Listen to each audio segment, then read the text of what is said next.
with the Common European Framework, the reference levels, as we know, have been widely adopted in one way by national education systems, but especially by international language testing agencies.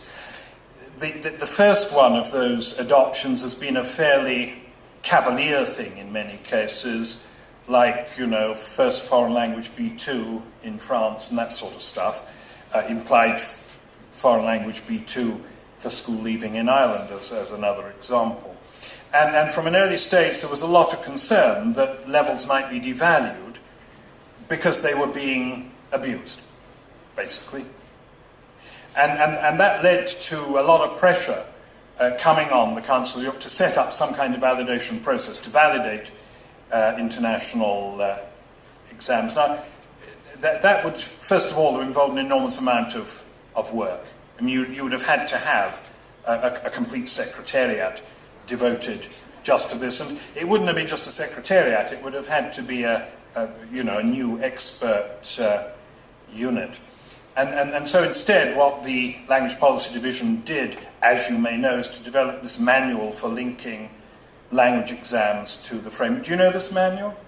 It's on the website and downloadable, and there's a supplement and there's an additional explanatory document that Brian North produced. And this goes back, of course, to the Council of Europe's position that when we're not dealing with conventions, there's no way that member states can be obliged to comply with anything.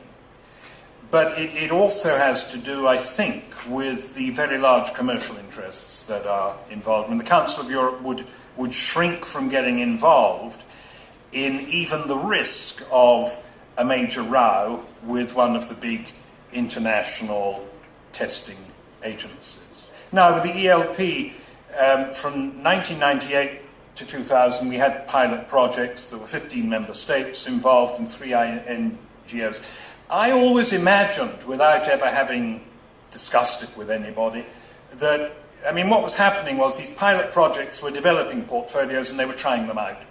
And we were meeting twice a year and comparing notes and borrowing ideas from one another and going back to the drawing board and so on and so forth. I always assumed that at the end of this, the Language Policy Division would set up a small group to sift through what had been done and set up sort of framework portfolios for different age groups and different sectors, where details that were specific to the local context could then be filled out in the local context. But not a bit of it. They invented this business of, well, first of all, principles and guidelines, and then a validation committee. And with the principles and...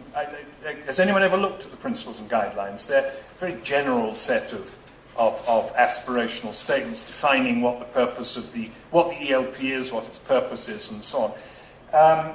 And against that, you had to take these very disparate submissions and say, do these or do these not comply with the principles and guidelines? And it wasn't an exact science, I have to say. Nevertheless, by the autumn of this year, well, I think 108 ELPs we've got on the site, but there are 3 or 4 that are almost there. 32 member states and 5 INGOs, so that's pretty good in terms of spreading across the 47 member states.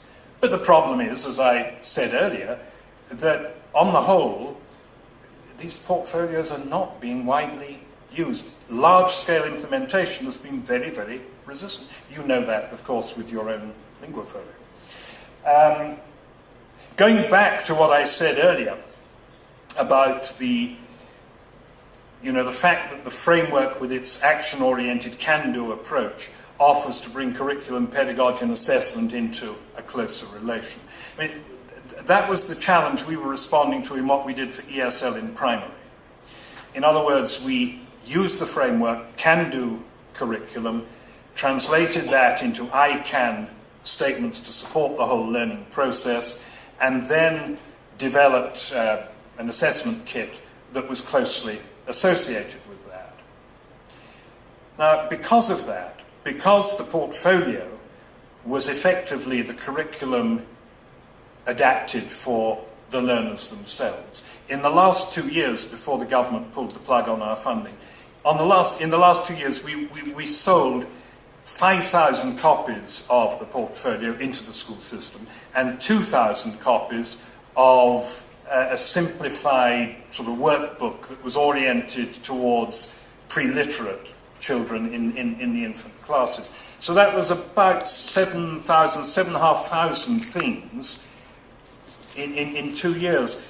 And there were only 12,000 kids over the 2-year trajectory. In other words, the take-up was very high because the portfolio was very evidently rooted in the curriculum and it linked very closely with the assessment. Most of the portfolios that have been developed around Europe have not been part of that kind of integrated process.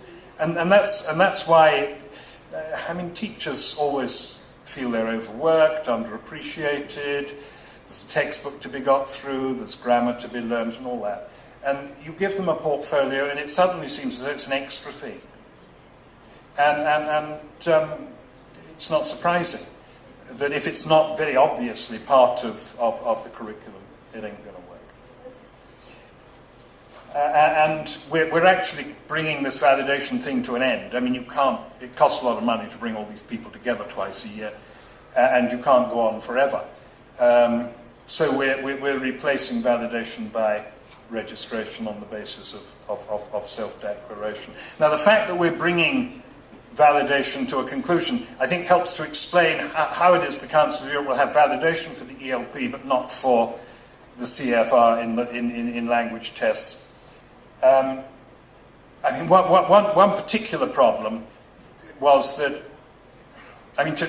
to me, the framework challenges us to think about language learning as something that happens essentially through language use.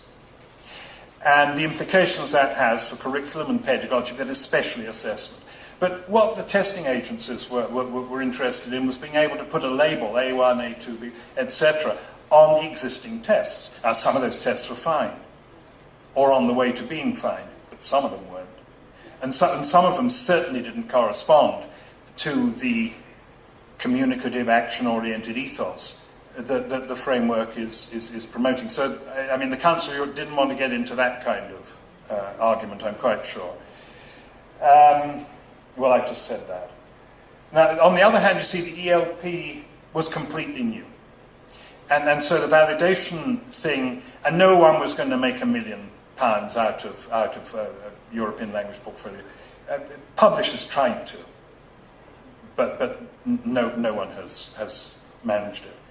And so there wasn't this possibility of commercial conflicts of interest and so on.